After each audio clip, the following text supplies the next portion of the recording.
കെഎസ്ആർടിസിയിൽ സ്ത്രീകൾക്ക് സൗജന്യ യാത്ര അനുവദിച്ചതിൽ ഏറെ ആഹ്ലാദത്തിലാണ് പഴയങ്ങാടിയിലെ യാത്രക്കാരും. കണ്ണൂർ പഴയങ്ങാടി റൂട്ടിൽ കൂടുതൽ കെഎസ്ആർടിസി ബസ്സുകൾ അനുവദിക്കണമെന്ന ആവശ്യവും ശക്തമാണ്. പ്രിയദർശിനി യാത്രയുടെ ഭാഗമായി പഴയങ്ങാടിയിലെത്തിയ ബസ്സുകൾക്ക് യുഡിഎഫിന്റെ നേതൃത്വത്തിൽ സ്വീകരണമൊരുക്കി. പ്രിയദർശിനി യാത്രാ പദ്ധതിയിൽ ഉൾപ്പെടുത്തി സൗജന്യമായ യാത്ര അനുവദിച്ചതോടെ ഏറെ ആഹ്ലാദത്തിലാണ് സ്ത്രീ യാത്രക്കാർ. പദ്ധതിയുടെ ഉദ്ഘാടനം പൂർത്തിയാക്കി പഴയങ്ങാടിയിലെത്തിയ ബസ്സുകൾക്ക് യുഡിഎഫിന്റെ നേതൃത്വത്തിൽ ആവേശകരമായ സ്വീകരണമാണ് നൽകിയത്. യാത്രക്കാർക്ക് മധുരപലഹാരങ്ങൾ വിതരണം ചെയ്തു. നിലവിൽ പയ്യന്നൂർ, പിലാത്ര, പഴയങ്ങാടി, കണ്ണൂർ റൂട്ടിൽ ആകെ 2 ബസ്സുകളാണ് സർവീസ് നടത്തുന്നത്. ഏതാനും മാസങ്ങൾക്ക് മുൻപ് 5 ബസ്സുകൾ സർവീസ് നടത്തിയിരുന്നു. എന്നാൽ സർവീസ് വെട്ടിക്കുറയ്ക്കുകയായിരുന്നു. ഒരു കാലത്ത് കെഎസ്ആർടിസി ചെയിൻ സർവീസ് നടത്തിയിരുന്ന റൂട്ടായിരുന്നു ഇത്. സ്ത്രീകൾക്ക് സൗജന്യയാത്ര അനുവദിച്ചതോടുകൂടി ഈ റൂട്ടിൽ കൂടുതൽ ബസ്സുകൾ അനുവദിക്കുമെന്ന പ്രതീക്ഷയിലാണ് സ്ത്രീ യാത്രക്കാർ.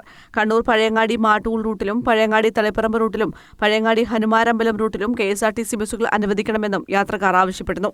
ഇതിൽ ഏറ്റവും കൂടുതൽ ഉപകാരപ്രദമാകുന്നത് നമ്മുടെ സാധാരണക്കാരായ ജനങ്ങൾ, അതായത് പ്രൈവറ്റ് സെക്ടറിൽ പണിയെടുക്കുന്ന സാധാരണ സ്ത്രീകൾക്കുള്ള ഏറ്റവും നല്ലൊരു ആശ്വാസമാണ് കെഎസ്ആർടിസിൻ്റെ വി.ഡി. സർക്കാർ അനുവദിച്ചു തന്ന ഈ സൗജന്യ യാത്ര. വളരെയധികം സന്തോഷമുണ്ട്. നമ്മുടെ സർക്കാർ ഇന്ദിരാ ഗ്യാരണ്ടിയായ സ്റ്റേറ്റ് ബസ്, കെഎസ്ആർടിസി ബസ് സ്ത്രീകൾക്ക് സൗജന്യ യാത്രയുള്ളത് വളരെ ഉപകാരപ്രദമാണ്. ചില കൂടുതലായിട്ട് യാത്ര ചെയ്യുന്നത് സ്ത്രീകളാണ്.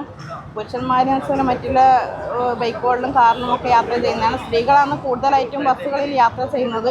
അതുകൊണ്ട് സ്ത്രീകൾക്ക് തന്നെയാണ് കെഎസ്ആർടിസി ബസ്സിൽ സൗജന്യ യാത്ര വേണ്ടതെന്നാണ് എനിക്ക് പറയുന്നത്. അത് സർക്കാരിൻ്റെ ഇന്ദിരാ ഗ്യാരണ്ടിയായ കെഎസ്ആർടിസി ബസ്സിൽ സ്ത്രീകൾക്കുള്ള സൗജന്യ യാത്ര ഇന്നു മുതൽ ആരംഭിക്കുകയാണ്.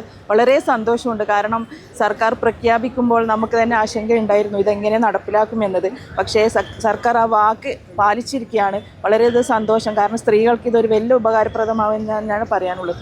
മറ്റേ റൂട്ടിലേക്ക് നമുക്ക് കണ്ണൂരിൽ നിന്ന് മാട്ടൂരേക്ക്, അതുപോലെ പുതിയങ്ങാടിയിലേക്ക്, മുട്ടം ഭാഗത്തേക്ക് അതൊക്കെ ആയിക്കഴിഞ്ഞാൽ നമുക്ക് സ്ത്രീകൾക്ക് വലിയ ഉപകാരമായിരിക്കും. കെപിസിസി അംഗം എം.പി. ഉണ്ണികൃഷ്ണൻ, എ.ജി. സുനിൽ പ്രകാശ്, എസ്.കെ.പി. സക്കറിയ, അജിത് മാട്ടൂൽ, സുധീഷ് കടന്നപ്പള്ളി തുടങ്ങിയവർ സ്വീകരണത്തിന് നേതൃത്വം നൽകി. News bureau, Pazhayangadi.